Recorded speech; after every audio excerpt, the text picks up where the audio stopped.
पूरा आसपास global warming की स्थिति आ रही है, जिस तरह से काम हो रहा है उसके चलते आप देख रहे हैं भाई, गाड़ी में चलते हैं डीजल पेट्रोल सबका जो चलता है, और कोई कोई तो किरासनो तेल उसमें मिला देता है टेम्पो में, तो सबको पते ना है भाई ठीक से। अब किरासन तेल की आपूर्ति धीरे धीरे घटती जा रही है, घटता है तो कुछ लोग इसका पॉलिटिकल चीज शुरू कर देता है। अरे अब हर घर में बिजली पहुंचा दी है तो किरासन तेल क्या करोगे भाई, कौन काम है। लेकिन फिर भी अभी हम लोग छोड़े हुए हैं, लेकिन हम कई जगह वो किरासन तेल का उपयोग नहीं, दुरुपयोग हो रहा है। लोग उसको इसके साथ मिला करके, डीजल और वगैरह के साथ मिला करके, और भी, तो इससे तो और ज्यादा नुकसान हो रहा है। जिसको कहा जाता है कितने तरह के गैस का निर्माण हो रहा, और तो दुनिया भर में संकट आया है, इसमें कोई शक नहीं।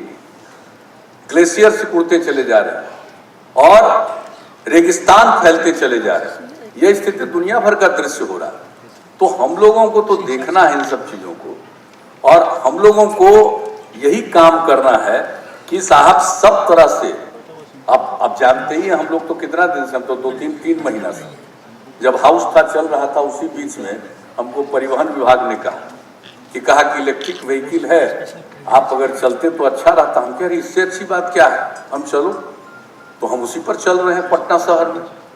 अब तो वो भी इलेक्ट्रिक व्हीकल भी ऐसा नहीं बना है कि बहुत दूर की यात्रा और बहुत कर सकते हैं, लेकिन शुरुआत तो हो गई, तो इलेक्ट्रिक व्हीकल की शुरुआत। तो इस तरह से हर क्षेत्र में हम लोगों को करना पड़ेगा, हर एक क्षेत्र में इस काम को करना पड़ेगा, नहीं तो उसके चलते पर्यावरण पर जो संकट आ रहा है और जलवायु जो परिवर्तन हो रहा है वो परिवर्तन होता रहेगा। तो इसलिए हम इतना ही, अब हमारे जो वन विभाग है वही, उनका हम चेहरा यहाँ पर देख रहे हैं, अब उनको ही हम देखें कि अब पूरा का पूरा ये उब रहे हैं, मुंह इनका चल रहा था, तो अब ज्यादा देर बोलने की जरूरत नहीं है, क्योंकि आप ही लोगों को जम्हाई आ जाएगा तो हम समझते हैं जम्हाई आने का मतलब है दिमाग डाइवर्ट हो गया, पक्का है जम्हाई जान।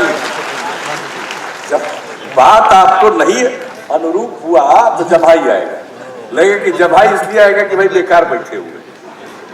तो इसलिए बहुत ज्यादा जल जीवन हरियाली है, अब उसमें आप लोगों को और सब लोगों को सोचना पड़ेगा।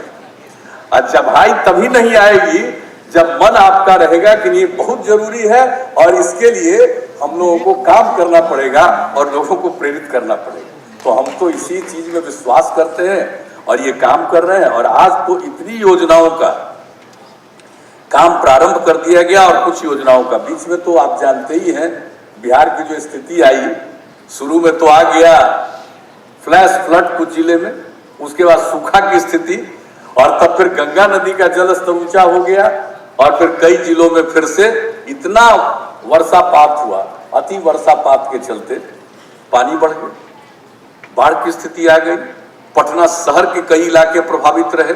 तो ये स्थिति है, ये किस चीज का प्रतीक? ये जलवायु परिवर्तन का ही प्रतीक। तो हम लोग तो एक एक काम की शुरुआत करने वाले थे, ये स्थिति आई कि पूरा परिवर्तन हो रहा है। और आजकल देख लीजिए भाई, अभी भी बादल छाया हुआ है, ये सब समझ लीजिए, ये सब अच्छा चीज नहीं है, कुछ लक्षण नहीं है। वैसे तो बड़ी अच्छी बात है, तो थोड़ा बहुत तो होता ही है, वर्षा होती है स्वाति तक, लेकिन जितने दिन से हम देख रहे हैं कि भाई बादल छाया हुआ है, तो कुल मिलाकर के मान लीजिए कि ये जलवायु परिवर्तन की निशानी, उसी का ये प्रतीक है। इसलिए हम लोगों को बहुत तेजी से काम करना है और एक एक चीज में, और अपने यहाँ किसी तरह का संकट उत्पन्न न हो। और आप तो जानते हैं अगर कोई संकट झेलते हैं तो हम लोग आपदा पीड़ितों की पूरी सहायता करते हैं, हम लोग मदद में बाज नहीं आते हैं, पूरे तौर पर सहयोग करते हैं और मदद करते हैं। लेकिन जब आपदा पीड़ित होते हैं तो ये तो एक अलग बात है। अगर इसके लिए हम लोगों ने जलवायु परिवर्तन में कमी लाने के लिए अपने यहाँ अगर पूरा प्रयास करेंगे तो हम समझते हैं बिहार की स्थिति पहले से बेहतर हो जाएगी, और जो जल स्तर नीचे जा रहा है उसका संकट नहीं जाएगा, और जो हरियाली आ जाएगी उसके चलते ससमय वर्षापात होगा। आज समय पर वर्षा नहीं हो रही है, ये आप सबको मालूम, या तो खूब वर्षा हो रही है या नहीं वर्षा हो रही है, महीने का गैप रहता है। तो वैसी जो परिस्थिति उत्पन्न हो गई है, तो इसलिए सब चीजों को सोच करके ही जो हम लोगों ने इस अभियान की शुरुआत की है और मिशन मोड में काम हो रहा है।